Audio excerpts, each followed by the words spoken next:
इकडे सनसेट होते तर इकडे उजेड पडलाय आणि इकडे सगळा अंधार आहे आणि इकडे चंद्र पण आहे आणि चंद्र वाव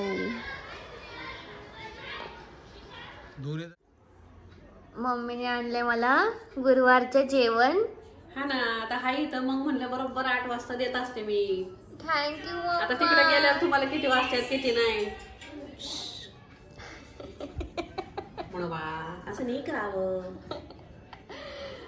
आजचा मेनू सांगा नंतर गवार पोळी भात कुरडई आणि बॉबी बॉबी कोणी आणली आणल्या मी आज हे बघ बॉबी गप्पा मारत बसलेलो इकडे पप्पा इकडे मम्मी असं आम्ही गप्पा मारत बसलेलो आता पप्पांचे लहानपणीचे दिवस असंच पप्पा बोलत होते लहानपणीचं सांगत होते तर म्हणलं आपण मग व्लॉग मध्ये पण घेऊया ते बोलतील तुम्हाला सांगतील लहानपणीच्या त्यांच्या आठवणी तर आता तुम्ही ऐका त्यांच्या लहानपणीच्या आठवणी ओके आता पप्पा तुम्हाला सांगतील त्यांच्या लहानपणीचं बालपण कसं गेलं त्यांचं आता कसं माहितीये का माझी मुलगी म्हणजे मला सारखी म्हणत होती की तुमच्या जर्नीबद्दल सांगा लहानपणाचे दिवस सांगा आणि कसं आहे माहिती का की प्रत्येकाच्या आयुष्यात काय ना काय असतंच असं काय मी काय मोठा काय म्हणजे हे नाही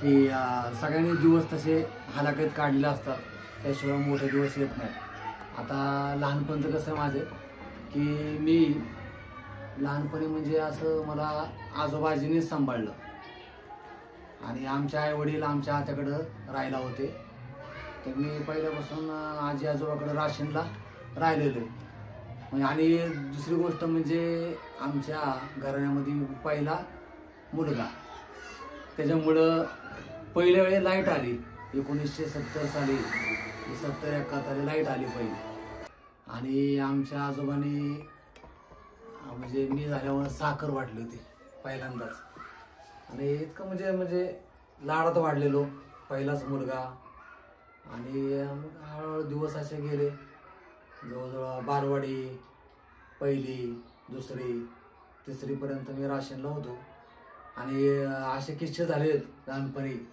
की आमच्या चतुर्थी धरायचे म्हणजे लहानपणापासून चतुर्थी असायची का राहतात ती चतुर्थी आणि म्हणजे मुख्याने का सोडतात ते सांग नाही आता कसं की मामलेदार कुठले गणपतीचे मोठे मामलेदार होते म्हणजे त्यांचं म्हणजे गजानन महाराजांच्या विजय ग्रंथामध्ये यांचा उल्लेख आहे देव मामलेदार तर तो गणपती त्यांनी आम्हाला गणपती दिलेला आहे त्यावेळी तर त्या दिवसापासून आमच्यामध्ये चतुर्थी धरतात हे लहानपणापासून म्हणजे भरपूर म्हणजे लहानपणापासून गणपतीचं आमच्याकडे फार करतात आणि मी जसं कळतंय मला मी नाही म्हणलं तरी माझी मुंज झाली आणि मला म्हणजे गणपतीचं उपास धरायला सुरू केले आणि त्यावेळी म्हणजे 10-11 वाजता चतुर्थी असायची तर झोपायचो मी मग सकाळी 9 वाजता शाळा सुटली मधली सुट्टी की मोदक घेऊन मी शाळेत जायचो आणि एक दिवशी काय आलं मोदक 4-5 पिक्चर घातले आणि बसलो तिथं तर बसल्यामुळे ते काय आलं की मोदक सगळे चिरडले आणि सगळा पाक सगळा जमीन त्यावेळी जमिनीची म्हणजे असं सारवलेली शाळा असायची ना तर इतकं मॅडमने मारलं मला की बाबा काय हे काय केलंय तू हे तर बाकीच्यांना वेगळाच संशय आला पण आणि मोदक तर काय खायला मिळलेच नाही पण मॅडमने बाईंनी मला इतकं मारलं सगळं ते सगळे खराब झाले चड्डी वगैरे सगळं ते चिकट गुळाचं म्हणजे असे भरपूर आहेत आणि दुसरी गोष्ट आमच्याकडे दूध गाई होत्या दुधाचा व्यवसाय होता तर ते आमच्या इथं एक कचर म्हणून येत तर त्यांच्याकडे दूध होतं म्हणजे आम्ही दूध द्यायचो त्यांना तर मी एक दिवशी काय केलं त्यांच्याकडे 3 रुपये आले होते आमचे तर ते 3 रुपये घेतले मी आणि त्याचं पहिले 1 रुपया डझन केळी मिळायची त्यावेळी तर ती एकट्याने खाल्ली 1 डझन केळी आणि आमच्या चुलत्याला कळलं की असं असे की 3 रुपये त्याने असे परस्पर घेतले आणि खाल्ले आणि त्यावेळी मला आमच्या चुलत्याने पूर्वी आडी असायची आडी दहावीची गरज उलट टांगलं होतं मला त्यांनी आणि खालनं मिरच्याच्या धुरी दिली ती म्हणजे ते दिवस अजून मला आठवतं मी लहानपणी म्हणजे असं गौऱ्या जाळ कुठं काय जाळ अमुक काय गपचूप असं लय कोडकर राहतो. खोडकर होते, खोडकर. शाळेत पण असं जायचो नाही, मध्येच कुठेतरी थांबायचो असं वजन. आणि अशी माझी जर्नी लहानपणाची. आणि मग 3री पर्यंत मी राशनला शिक्षण केलं. नंतर आमची परिस्थिती जरा थोडीशी डाऊन व्हायला लागली, थोडंसं खायला पण थोडंसं प्रॉब्लेम होत होता. मग आमच्या आत्याने कोथरूडला मला पुण्याला शिकायला नेलं. आणि मोरे विद्यालय, एरंडना, कोडफाटा तिथं मग 4थीला ॲडमिशन घेतलं. बरं आत्याचं पण आमची परिस्थिती म्हणजे ते मामलेदार होते, तेव्हा आपलं शिकलो कसं तरी 10वीपर्यंत शिकलो. तिने पण मला चांगलं वळण लावलं. पण 10वीमध्ये मी झालो फेल. तिथून पुढं मग मी आलो करमाळ्याला मी 12वीपर्यंत शिक्षण केलं, FY पर्यंत शिक्षण केलं. आणि नंतर मग मेडिकलमध्ये पार्ट टाइम जॉब केला. तर तिथले मेडिकलचे मालक म्हटले तू एकतर कॉलेज तरी कर नाही तर काम तरी कर. मी आता मग म्हटलं आता काम तर करणंच भाग आहे, घरची परिस्थिती अशी होती. आणि मग नंतर मी मेडिकलमध्ये त्यावेळी 180 रुपये पगार होता मला. नंतर वाढत 350 450 झाला. नंतर मग राशनला परत आलो. राशनला एका मेडिकलमध्ये काम केलं. नंतर मग आमच्या आत्याचा मुलगा एक दिवशी आला राशनला, असं क्रॉसलँड कंपनी चालू झालेली आहे जेजुरीला. तर तो रात्रीतून आला. मग आम्ही रात्रीतून गेलो आणि 2-4 दिवसात जॉईन झालो. 2-3 दिवसात मेडिकल कंपनी होती. आणि तिथून मग व्यवस्थित जरा सोडत. पहिला पगार होता मला 540 रुपये पगार होता. हळूहळू वाढत जवळजवळ 2-4 हजार रुपये झाला. नंतर म्हणजे ओव्हर टाईम धरून 10,000 रुपये मिळायचा. आणि मस्त असे दिवस चालले होते. म्हणजे काय म्हणजे मला त्यावेळी कपड्याचा फार नाद होता. कपडे मी 1 महिना तरी 1 ड्रेस घ्यायचोच. आणि घरी पण लक्ष द्यायचो मी. घरी पाईपलाईन केली, शेतीची जरा सुधारणा केली.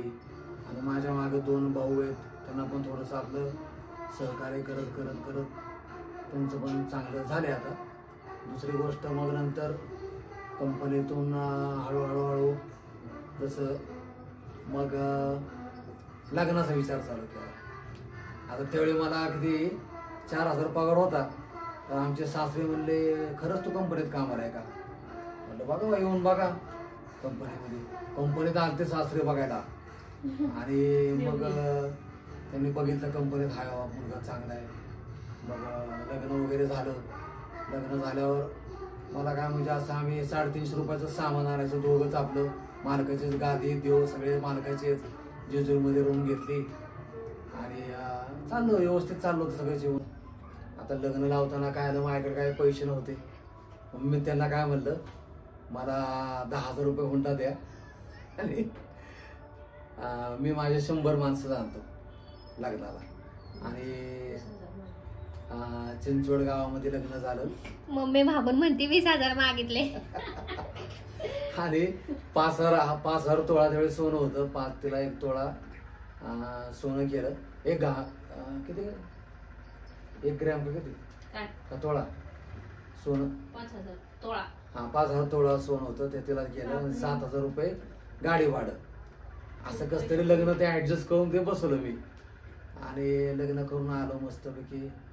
आणि वगैरे मस्तपैकी. आणि मग नंतर त्यावेळी मला कंपनीमध्ये सारखं मी आजारी असायचो. तर विदाउट पे पगार व्यवस्थित येत नव्हता. इकडून व्याजाने पैसे आणि इकडं हे कर ते कर असं सगळे दिवस चालले. आणि त्यात मला माझे बायको संध्या यांनी फार साथ दिली. आणि तिने म्हणले की आता आपल्याला घर बांधायचं आहे. आता त्यावेळी माझे विदाउट पे असल्यामुळं मला कोण जामीन पण होत नव्हतं. तर कसं तरी त्या दोघं तिघं हे आडसोड म्हणून असे ओले वगैरे दुधाळ असे माझे मित्र आहेत शेवते.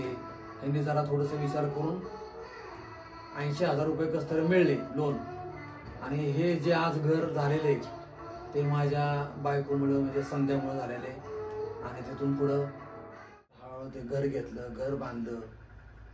आणि एक आठवणी मग नंतर माणसे झाली आमची. माणसे झाली की सारखं ते आजारपण सारखं. 1997 साली पहिली मुलगी झाली.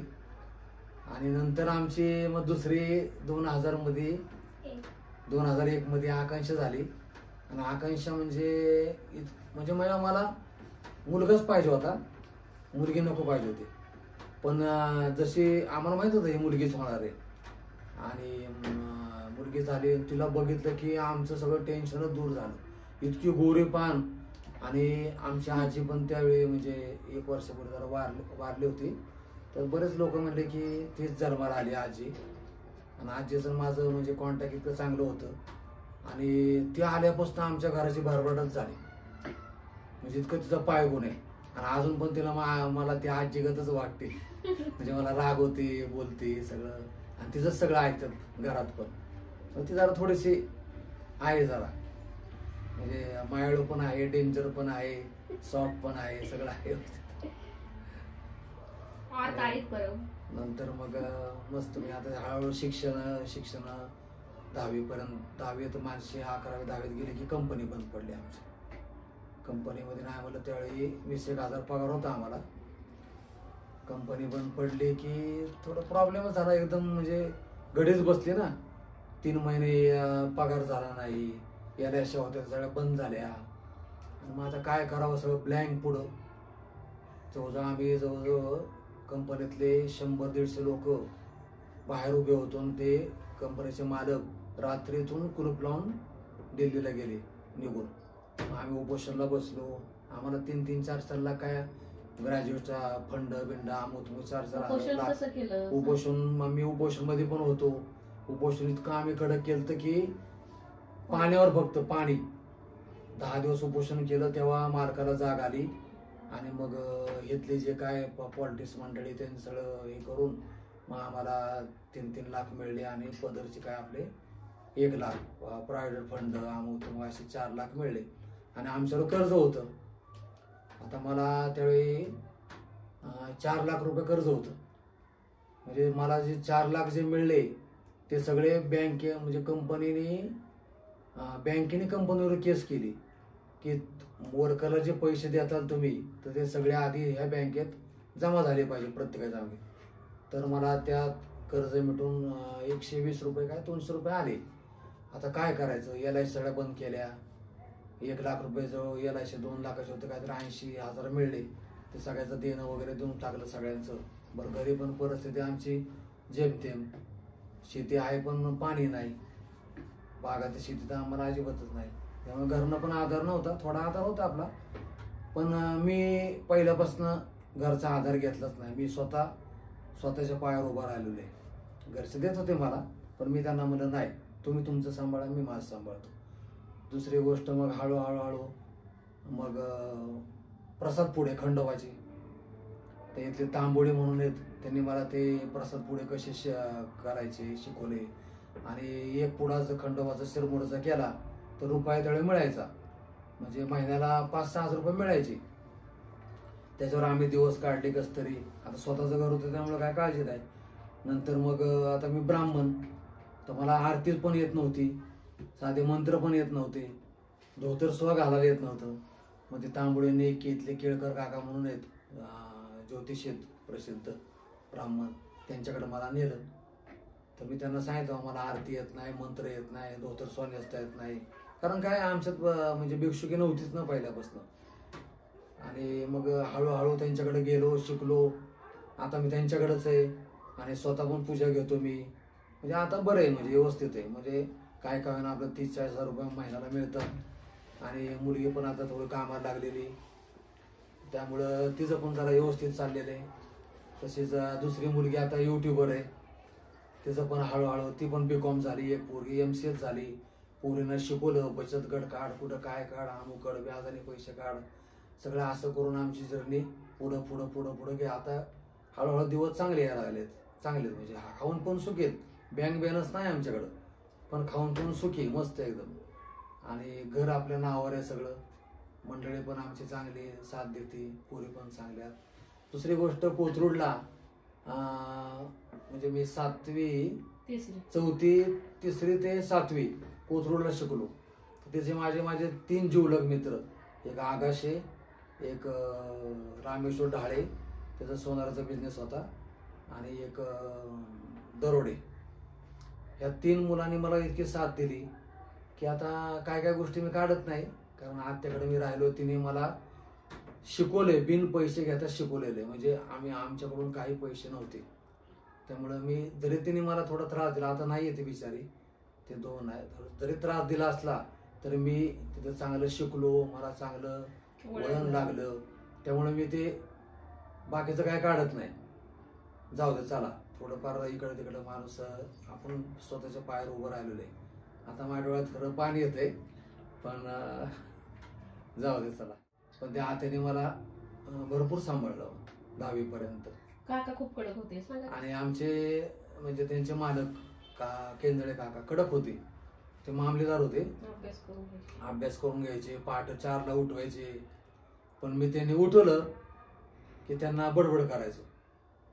म्हणजे त्यावेळी ते आता शेवटी ते वय तसं असतं, राग यायचा. 4 वाजता पहाटे उठवायचो, मग त्यांनी उठून उभं राहून वाच म्हणायचे. त्यांनी माझ्यासाठी भरपूर केलं आणि सगळं व्यवस्थित झालं. आता काय काळजी नाही, सगळं लग्न झाले की झालं, व्यवस्थित झालं मग सगळं. आणि ही माझी संध्या, ही फार मला साथ दिलेली.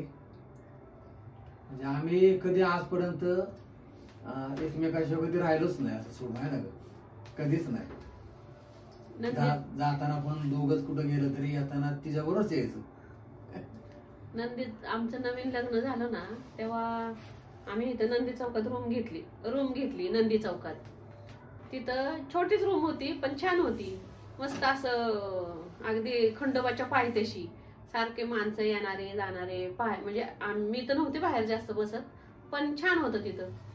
आणि मेन म्हणजे इथं आमच्या तिकडं म्हणजे कसं सिटीत आम्हाला होते टॉयलेटचं वगैरे, म्हणजे टॉयलेट वगैरे होते, पण इथं जेजुरीत काहीच नव्हतं.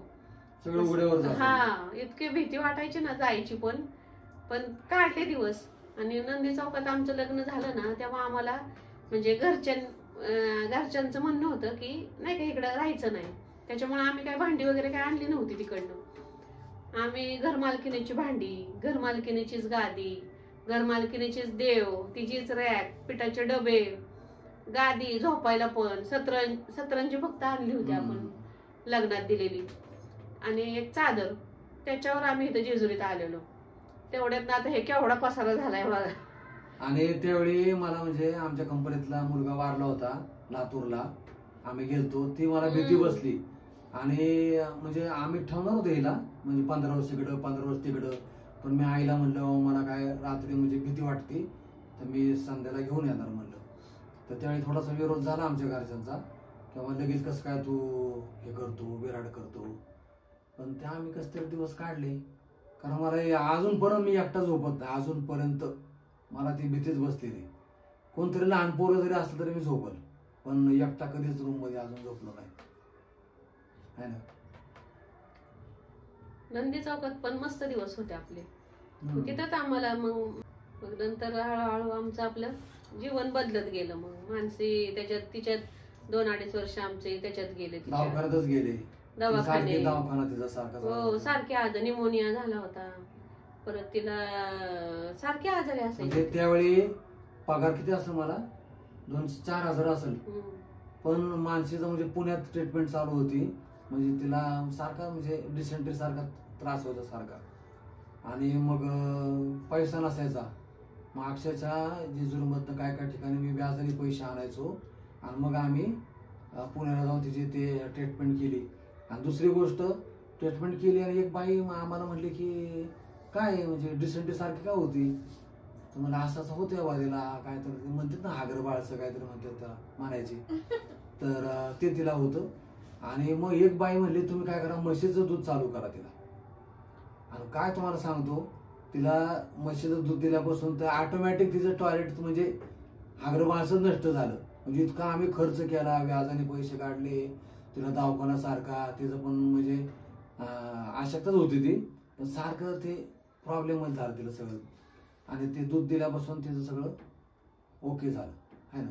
त्यात माझ्या आई वडिलांनी मला खूप साथ दिली. हो, खूप म्हणजे खूप. मला आई आमची क्वाट सुद्धा मला आईने आमच्या लग्न झाल्यावर घेऊन दिली. क्वाट कितीची होती माहितीये का? 900 रुपयाची फक्त. ती पण माझी नाही 900. 900 रुपयाचं रॅक होतं. हा 700. हा ही रॅक 900 रुपयाची आणि 700 रुपयाची नवीन कॉट. ती कॉट घ्यायला सुद्धा आमच्याकडे पैसे नव्हते. माझ्या मैत्रिणीने आहे अजून ती मैत्रीण माझी माधुरी बारबाई म्हणून, तिने मला पैसे दिले. मग त्यातनं आम्ही ती कॉट घेतली. कॉट आणि रॅक आले आमचे. थोडे पैसे आम्ही घातले, थोडे तिने दिले. तेवढ्यातनं आमचा तो संसार सुरू झाला. म्हणजे हळूहळू इतकं म्हणजे काय काय इतक्या बारीक बारीक खूप आठवणी आहेत ना. कधी कधी मध्ये आठवणी काढल्या ना, कधी कधी म्हणजे असं वाईट पण वाटतं. ह्यांचं तर इतकं वाईट वाटतं ना की ह्यांनी खूप म्हणजे हालत दिवस काढलेत पहिल्यापासून. खूप म्हणजे खूप हालत दिवस काढलेत. पण आता काय का होईना चांगले आहेत दिवस. आणि मी 3री पासून बाहेर आहे. 3री पासून बाहेर, ते अजून बाहेरच आहे. बाहेरच आहे. काय राशीनला 5 वर्ष आणि ते 3 वर्ष, 8 वर्ष राहिला असून बस तेवढंच. नाही तर बाहेरच माझं जीवन सगळं. पण मी असे लोक इतके बघितले.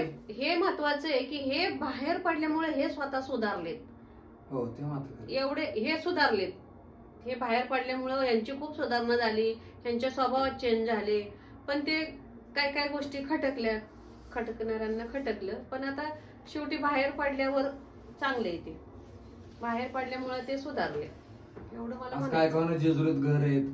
हो 2 पोरी आहेत सोन्यासारख्या छान. 2 पोरी आहेत आणि पूजा वगैरे चालू आहे. म्हणजे आता आहे व्यवस्थित चाललंय आपलं. आता कसं आहे की आमच्या मुली जरा आता म्हणजे पहिल्यापासून कधी बाहेरच नाही, फक्त कॉलेज आणि घर. तर मग त्यांना पहिलं व्यक्ती स्वातंत्र्य दिलं. व्यक्ती स्वातंत्र्य त्यांना दिलं भरपूर. पण त्यांना मी सांगितलं की कुठे जर तुम्हाला काय त्रास दिला, कुठं काय झालं तर मला सगळी येऊन सांगायचं. कुठल्या गोष्टी लपून ठेवायच्या नाही. आणि आमच्या घरामध्ये म्हणजे काय म्हणतात सराउंडिंग म्हणजे बोलण्याचं म्हणजे ते पण मला सगळ्या पोरी सगळं सांगायचं. आज काय झालं, काय नाही. तर कसं आहे मुलींना पण थोडंसं फ्रीडम पाहिजे, पण त्यांच्यावर पण थोडं लक्ष पाहिजे तुमचं. हे आमच्यामध्ये फार तो विश्वास होता आमचा. पण त्यांना मी सांगितलं की काही झालं तर मला काय सगळं सांगायचं. आता मी त्यांना मुलींना सांगितलं होतं की बाबा तुम्हाला जर कोणी काय बोललं काय सगळं मला सांगत जावा. आणि मुली मला सगळं सांगायचं की संध्याला पण सांगायचे की आज काय झालं काय नाही. आणि कसं थोडा मुलींवर विश्वास पण पाहिजे. आणि मुली मला सगळं सांगितल्यामुळं मी त्यांना म्हणजे आमचं बापले लेकीचं बॉन्डिंग हे मित्राप्रमाणे झालं आमचं. म्हणजे सगळ्या मुली मला सांगायचे व्यवस्थित आणि मी पण त्याच्यावर व्यवस्थित लक्ष द्यायचो. आणि मुली पण मग तसं व्यवस्थित राहायचं ना, मित्राप्रमाणे सगळं सांगणार, सगळं शेअर करणार. त्यामुळं बरोबर चांगल्या मुली माझ्या चांगल्या BCom MCS पर्यंत शिकल्या, चांगलं झालं. आणि मुली पण माझ्या छान आहेत आणि त्यांना पण आता त्यांच्या पायावर मी उभं केलेलं आहे. त्यांच्या पाठीमागं मी कायम उभं राहणार आहे, लक्षात ठेवा. आणि संध्या पण राहणार उभी. मी तर आहेच. संध्या तर आहेच. संध्या तर आमच्या सगळ्या पाठीशी उभं आहे. आणि आता आकांक्षाला आमच्या मराठी साज म्हणून तो पण बिझनेस आम्ही म्हणजे तिनेच सजेस्ट केला की आपण हे टाकू. मम्मीने सजेस्ट केला, मग आम्ही सुरू केलं. पप्पांनी आम्हाला खूप सपोर्ट केला. भरपूर रिस्पॉन्स मिळाला. आणि मराठी साज हे काढलेले आपण. आणि आपलंच मराठी साज असं नाव आहे, कोणाचंच नाही असं मराठी साज. आणि नेतात सगळे. आमच्या मानसीची मराठी साज नाही दोघींच संध्या आम्ही बोलता मराठी साज असं नाव काढलं बोलता. हो. आणि आमच्या मानसीने खरं तुम्हाला सांगतो इतका स्ट्रगल केलेला आहे का नाही की बिचारे म्हणजे लहानपणापासून म्हणजे ती जेव्हा आम्ही दुसरीकडे राहायला गेलतो तर साधे कुंडी झाडं त्याला स्वतः हात लावून देत नव्हती मालकीन. म्हणजे सारखं घरातच डांबून इकडे जाऊ नको तिकडे जाऊ नको, अजिबात करू नको. आणि तसे थोरली पोरी म्हणजे कसं असं करू नको तसं करू नको हे करू नको सारखं म्हणजे लोकांच्या धाग्यामध्येच. आणि ती इतकी हुशार होती. 10वीला चांगले मार्क पडले, 12वीला चांगले मार्क पडले. आणि नेमका कोरोना आला तर कोरोनामध्ये म्हणजे त्या सर्व्हिस त्याला चांगली लागली नाही. आणि भरपूर तिने अभ्यास केला, इतका स्ट्रगल केला. पण तिचं एक आहे फार चांगलं होणार कारण तिने हालात दिवस माझ्यासारखे हालात दिवस काढले. तसे आमची आकांक्षा हसत खेळत बीकॉम झाले ते आम्हाला कळलंच नाही कधी. म्हणजे मी तिला म्हणायचो की बाबा तू कसं काय शिक्षण होते, 12वी झाले तर लय झालं तुझं, पण ती बीकॉम कशी झाली काय कळलं नाही आम्हाला. आणि चांगल्या फर्स्ट क्लास मध्ये झाले बीकॉम पास झाले, डिस्टिंक्शन मध्ये झालं. आणि त्या आमच्यात मागण्यावर पुढे गेलो ते. म्हणजे का विश्वास नव्हता मी 12वी पण होईल का नाही का, म्हणजे काय माहिती का, आकांक्षाने दुखण्याला खूप साथ दिली. हा दुखणं तिला इतकं भरपूर लागलं. म्हणजे थोडस जरा थोडा प्रॉब्लेम झाला 10वी नंतर. तिला धुळीची अलर्जी आली तरी खोकला यायचा, इतका खोकला यायचा की उबळ यायची जवळजवळ, प्रतिकार शक्ती कमी झाली. मग ते औषधं गोळ्या वगैरे लहानपणापासून तिला इतक्या गोळ्या औषधं चालू केल्या आम्ही. म्हणजे 3 वर्ष तिने गोळ्या खाल्ल्या, 3-4 वर्ष तरी गोळ्या खाल्ल्या असतात त्यांनी. आणि त्यामुळे तिचं आम्ही ऐकायचो किंवा तिला काय त्रास होऊ नये काय होऊ नये. आणि त्यामुळं हळूहळू ती त्यातून सावरली, हळूहळू चांगलं होत चाललं तिचं. त्यामुळे तिला आम्ही कधी बोललो नाही, तिला मारलं पण नाही कधी. जसं मानसीने मार खाल्ला तसं हिला मी 4 बोट सुद्धा अजून लावले नाही. मानसीने फार म्हणजे संध्याने पण तिला फार मारलं. सस्पेन्शन हरवले होते म्हणून संध्याने तिला उन्हात उभं केलं. आमच्या चाइल्डहुड मेमरी पॉडकास्ट मध्ये तुम्हाला सगळं तिने सांगितलं असेल हे. आणि दुसरी गोष्ट की मानसीचं कधी रांगायला लागली, कधी हसायला लागली, कधी बोलायला लागली. हा मी शेजारी तुम्हाला इथं फोटो टाकेल, ते बघा तुम्ही. इथं तुम्हाला शेजारी जन्मल्यापासून मी ते लिहून ठेवलेलं आहे की किती पाऊंडाची झाली, तारीख वार वेळ, ती कधी हसायला लागली, कधी रांगायला लागली, कधी खायला लागली, कधी पहिलं पाऊल पडलं, कधी चालायला लागली, कधी रांगायला लागली. हे तिथं मी तुम्हाला ते दिसत असेल शेजारी, ते बघा तुम्ही वाचा. म्हणजे इतकं मी तिचं लिहून ठेवलेलं सगळं व्यवस्थित. आणि मस्त आमचं आता सध्या एन्जॉय चाललेलं आहे. काम वगैरे अमुक व्यवस्थित चाललेलं आहे.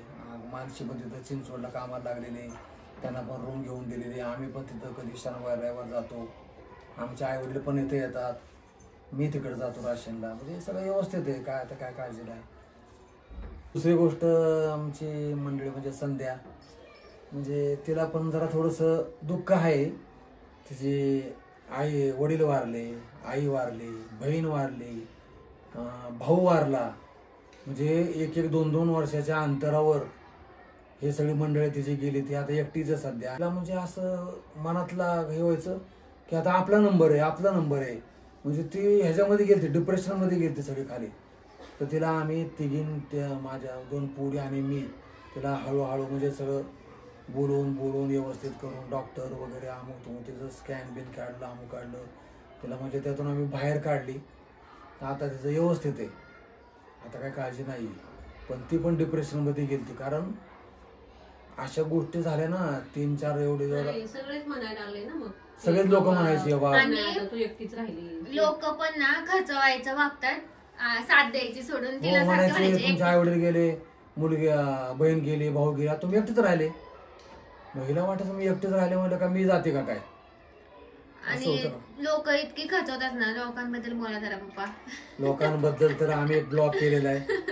आणि पप्पांची आमची आयडिया होती की तुम्हाला जे अनुभव आले बाकीच्यांकडून आपण ऐकले ते अनुभव तुम्ही शेअर करा.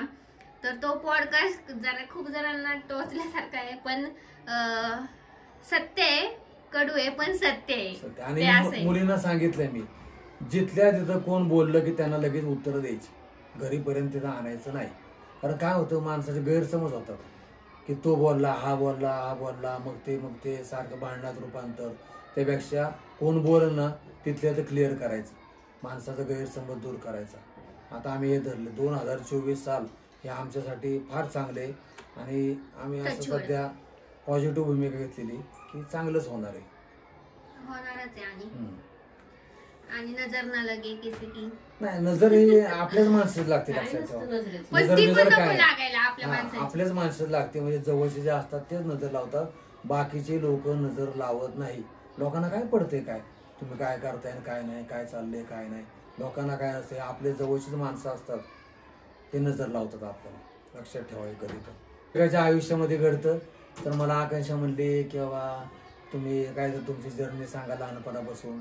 आता माझ्यापेक्षा किती जणांची जर्नी कितीतरी कष्टात काढली असेल, पण प्रत्येकाला वाटतं की आपण फार हलाखत दिवस काढले.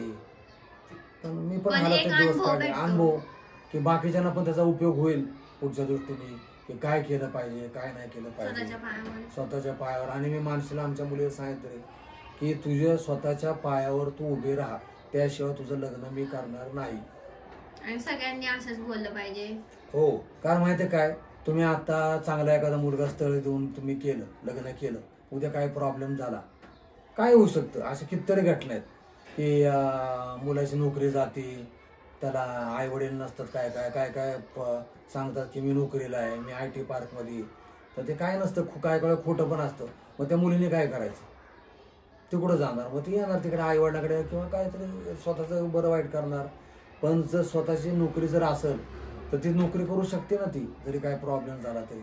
म्हणून माझं म्हणणं आहे की स्वतःच्या पायावर तुम्ही राहा. आणि पालकांना पण तुम्हाला सांगतो की मुलींना तुम्ही स्वतःच्या पायावर उभे करा, त्यांना चांगलं नोकरी लावा आणि मग लग्न करा. तुम्ही शेवटपर्यंत नोकरी ही पाहिजे. तुम्ही 20,000 30,000 काही असू द्या, पण पोरगीला नोकरी लागलेली पाहिजे, कुठेही लागू द्या, तिच्या पायावर तरी उभी करा किंवा बिझनेस टाकून द्या, काही करून टाका. कारण पोरीला कोण नाही लक्षात ठेवा, ती स्वतः एकटीच असते. काही जरी झालं तरी ती कुणाला सांगत नाही मला असं झालं तसं झालं, का तिच्यात ताकद असते लपवण्याची. पण ते चुकीचं आहे, सांगितलं पाहिजे की असं होते तसं होते, हा मला असं बोलतो तसा बोलते. जेवढ्या मुली तुम्ही घडाघडा बोलताल तेवढं त्यातून सोल्युशन निघल, मार्ग निघल. तर हे माझं म्हणणं आहे. दुसरी अजून गोष्ट सांगायची की करमाळ्याला मी 11वी 12वीला होतो मामाच्या घरी. आमच्या पांडव म्हणून गाव आहे, एक म्हणजे लहानच खेड आहे. तर तिथं मी आमची आजोळची पण परिस्थिती जरा खराब होती आणि मी सचिन साखरे म्हणून मेडिकलमध्ये करमाळ्यात कामाला होतो. तर इथून मला आमची आजी म्हणजे त्यावेळेस चिपाडावर स्वयंपाक करायची. चिपाड माहीत असते तुम्हाला, चगाळ वगैरे गवत त्यावर स्वयंपाक करायचे. मग ती मला सकाळी उठून आजी भाकरी पिठलं भाकरी काय असेल ते देणार. तर आमचा मालक काय म्हणायचा की तुला मी 1 तास सुट्टी असायची, तर तू अर्धा तास सुट्टी घे आणि आमच्या तर जेवत जा. तर आता मी जेवणाला म्हणलं की 1 नंबर, खायला मी म्हणजे मागं पुढं बघत नाही पहिल्यापासून. मी कितीतरी हलाखत दिवस आजपर्यंत काढले तरी जेवण्यात अजून हाल माझे आजपर्यंत नाहीये. काय मी खाऊन म्हणजे मला मनसोक्त खाल्लेले. आमच्या घरच्यांना म्हणजे भावांना स्वा नसेल मिळलं खायला एवढं परिस्थिती त्यांना, तरी मी म्हणजे काम बाहेर राहून चांगलं खाल्लेलं आहे. तर मग मी काय विचार केला की आपण घरनं आणण्यापेक्षा ह्यांच्याकडेच जेवू. बरं, त्यांचं जेवण एकदम मस्त, तिथं जेवायचो मी. आणि ती जी भाकरी राहिलेली तर आमच्या आजीकडे गाय असायच्या, त्या गायांना मी ती भाकरी ते द्यायचो मग त्यांना संध्याकाळी. मस्त माझा एकदम चांगला दिवस गेला. आणि पगार किती होता मला त्यावेळी 250-300 रुपये पगार होता पार्ट टाईम. आणि मग त्यावेळी व्हिडिओ होते बघा, बारकी व्हिडिओ पिक्चर. रविवारी मला सुट्टी असायची, हाफ डे असायचा. मी 3 पिक्चर बघायचो, 12 ते 3, 3 ते 6, 6 ते 9. आणि शेजारी म्हणजे त्यावेळी काय फुकटच समोर होतं ना ते, आणि रुपये तिकीट होता त्यावेळी.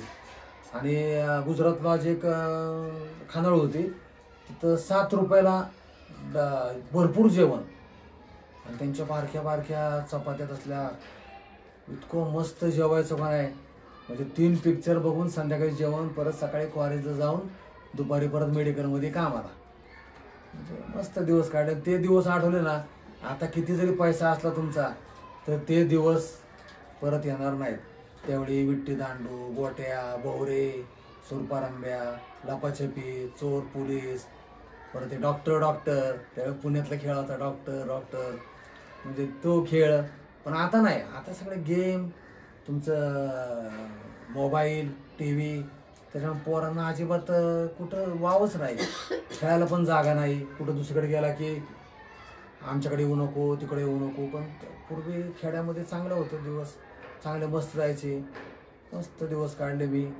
आता आमच्या मुलींना असे दिवस म्हणजे इथून पुढच्या पिढीला असे दिवस म्हणजे बघायला सुद्धा मिळणार नाही.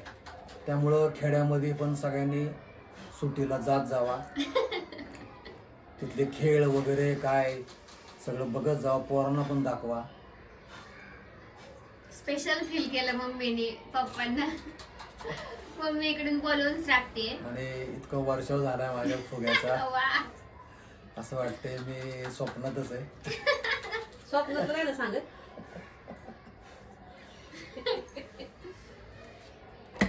इकडे मम्मी फुगे उडवते.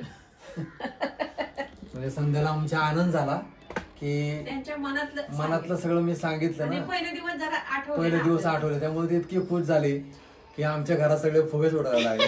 अजून भरपूर काय सांगितलं. भरपूर आहे पण काय काय प्रायव्हेट असतं काय काय काय काय गोष्टी. 1 किलो तेलामध्ये आपण महिना काढायचं, ते राहिलं सांगायचं. आता ते कसं सगळं सांगितलं तर पिक्चर निघाल. हो, 350 रुपयाचा आमचा किराणा व्हायचा पहिला, दोघं राहिलो होतो आम्ही. आणि आता 2-4 हजार रुपये असले तरी माणसाला कमीच. आता 3,500-4 हजार लागते. हा, म्हणजे ते पण 1-1 किलो 2-2 किलो, नाही तर काय कायचा 15 किलो 15,000 17,000 होतो ना होतो. पण आम्हाला ते काटकसरीचे म्हणजे अजून तसंच सवय लागलेली. म्हणजे आम्ही असं काय जरी आता दिवस जरी बदलले तरी आम्ही काय असं उधळण करत नाही. म्हणजे आता पैसा आलाय मग हे वापरा ते वापरा, जास्त तेल वापरा, तळणच करा, मग करा. म्हणजे त्यांनी जस्ट अनुभव त्यांचा शेअर केलाय. आणि तुम्हाला कसं वाटलं नक्की सांगा कमेंटमध्ये. जे रिलेट करत असतील त्यांनी पण कमेंट करा. काय कायच्या पॅरेंट्स पण रिलेट करत असतील, जर जे पॅरेंट्स बघत असतील त्यांच्या लहानपणीचे थोडे 1-2 पॉइंट रिलेट करत असतील तर कमेंट करा नक्की. ते मुलीचं माझ्या युट्यूब चॅनेल आहे आकांक्षा टोले. तिला पण मी तुम्हाला अजून एक सांगायचं राहिलं की ज्यावेळी टिकटॉक होतं त्यावेळी ती मला म्हणत होती की चॅनल काढू पप्पा. पण लोक काय म्हणायची, काय ते मोबाईलमध्ये ती पोरीला तुम्ही हे करताय, त्यांना स्वातंत्र्य देताय, काही करतात पोरी, डान्स काय करताय, अमुक काय करताय. त्यावेळी मी लोकांचं ऐकलं. आणि त्यावेळी जे टिकटॉकमध्ये जे लोक होते युट्यूबर आज झाले ते आज कितीतरी पगार कमवत आहेत. आज मी म्हणजे त्यावेळी म्हणजे माझी विचारसरणी लोकांमुळं की मी तिला माझ्या मुलीला मागं सारलं. म्हणलं तू हे असलं काय काम करता नाही, तुझे चॅनेल अजिबात आपल्या घरापुरतं चॅनेल प्रायव्हेट, पण बाहेर तू सांगायचं नाही, दाखवायचं नाही. आणि ज्यावेळी आणि नंतर पप्पांनी मग लोकांना पण हे केलं की म्हणजे लोकांना पण बोलले पप्पा, जेव्हा बोलायचे त्यांना पण बोलले की आम्हाला माहिती आहे आणि चांगलं करते ती. चांगलं कारण तिला चांगलं होणार, स्वतःच्या पायावरती आम्ही तिला उभं करतोय. म्हणलं युट्यूब म्हणजे काय हे नाही, 1 नंबर आहे. म्हणजे सोपं नाही. आज एडिट करायचं, सगळं शूटिंग घ्यायचं, सगळं दाखवायचं, म्हणजे त्याला पण कष्ट आहेत. तसं पेमेंट पण त्याला होईल चालू. आता थोडंसं जवळ आलेलं आहे. तर तुम्ही माझ्या मुलीला पण लोक पण मला खूप बोललेले, लोक पण मला किती खूप बोलले काय 100-200 मिळत्याल आणि तुम्ही काय त्या पोरीच्या नात्याचं सर्व्हिसला लावा. आता आमच्या आकांक्षा मुली पहिल्यापासून मी काय सर्व्हिस करणार नाही मी ह्याच्यामध्ये. तर तिला मी काय केलं, पहिलं मोबाईल होता त्याचा बारका, तर त्याच्यामध्ये ते काहीतरी बसत पण नव्हतं, व्हिडिओ बसत नव्हते. मग ती म्हणली पप्पा मला एक आयफोन घ्या. आता माझी तर ऐपत नव्हती, पण तिच्या पुढं मराठी सास पण काढला तिने. आणि तिचं म्हणजे कसं म्हणजे त्यात स्वप्न होतं की काही कामाला जायचं ना. मग तिने थोडं असे 3-3 हजार रुपये आम्ही हप्ता आणि मराठी सासमधले काय जे पैसे येतील असं करून तिला आम्ही आयफोन कुठला आहे किती 14 म्हणजे 80,000चा काहीतरी फोन आहे ना. तर 80,000चा फोन घेतला. तर कितीतरी लोक म्हणले 80,000चा फोन, अरे बापरे. म्हणजे हालात दिवस काढलेत काय. 80,000चा फोन मुलीला घेतला आणि काय त्यातून मिळतं युट्यूब मधनं 100-200 रुपये मिळतील. पण हे बघा आज तिच्यासाठी मी सगळं केलेलं आहे. आणि मला नक्की खात्री की या 80चे काहीतरी डबल सॉ मिळतील किंवा, पण तिचं ते आज ग्रोथ सुरू झालेला आहे. 80,000 ते काय पैसा माणसाचा महत्त्वाचा नसतो. आणि दुसरी गोष्ट ती पुढं आली पाहिजे. आता लोक काही म्हणतात, लोकांचंही बरोबर आहे की 80,000चा मोबाईल तुम्हाला घेऊन दिला तो मुलीला, मुली काय करते काय नाही. आजकाल सगळं अवघड झालं ना सगळं. आता आम्हाला कधी 10,000चा मोबाईल कधीच नव्हता, बारका मोबाईल होता, नोकियाचा बारका पहिला मोबाईल होता. आत्ता ते व्हॉट्सअप आम्हाला कळायला लागले. नाही तर पहिला आम्हाला व्हॉट्सअप कळत नव्हतं, काय कळत नव्हतं, काय नाही. आणि आता व्यवस्थित चाललेलं आहे. जरी मोबाईल घेतला तरी तिच्या दृष्टीने पुढे चांगला आहे तो मोबाईल.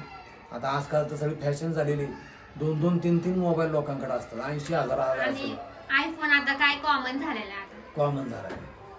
आणि आमच्या माणसीला तर लॅपटॉप सुद्धा मिळला नाही. हिला तरी मोबाईल मिळला. तिला दुसऱ्या जाऊन लॅपटॉप करून ती शिकली FOSY. दुसऱ्याचा लॅपटॉप घ्यायची, त्यावरती काय करायचे ते प्रोजेक्ट हे करायची. तिने त्या काय माणसाने फार देऊन नका. आणि हिला ना सगळं मिळत गेलं. जे खंडोबाच्या कृपेने आज खंडोबाच्या नगरीमध्ये आम्ही आहे. काही कमी आम्हाला नाही. हा बँक बॅलन्स नाही, पण आम्ही खाऊन पिऊन सुखी माणसं धरून एकमेकाला आम्ही चौघं साथ देतोय. आम्हाला बाकीच्यांनी साथ दिल्याच चाललं, पण आम्ही दोघं, 2 मुली आणि नवरा बायको, आम्ही एकमेकाला साथ देतो. काही असू दे, आम्ही एकमेकाला म्हणजे बोलतो, काय झालं, काय प्रॉब्लेम झाले, कुठं काय. आम्ही म्हणजे आमच्या बोलण्यात संभाषण सारखं चालू असतं. आम्ही पण त्यांना सांगतो, ते पण आम्हाला सांगतात. ही अशी आमची जर्नी किती सांगितलं तरी कमीच आहे. पण सगळं आता व्यवस्थित चाललेलं आहे. काय नाही, मस्त एकदम एन्जॉय. अशी आमची जर्नी. किती वर्षाची? आणि आता जवळजवळ 28 वर्षाची जर्नी. म्हणजे लग्न नाही 53 वर्षाची जर्नी. तसं माझ्या 53 वर्षाची जर्नी. हे जर सांगितले तुम्ही. हा, आणि 28 वर्ष लग्नाला झाली, आहे का नाही? 28. आणि पप्पांचं बोलणं आवडलं असेल तर लाईक करा, शेअर करा, सबस्क्राईब करा आणि कमेंट करा. असंच प्रेम राहू द्या. बाय, धन्यवाद.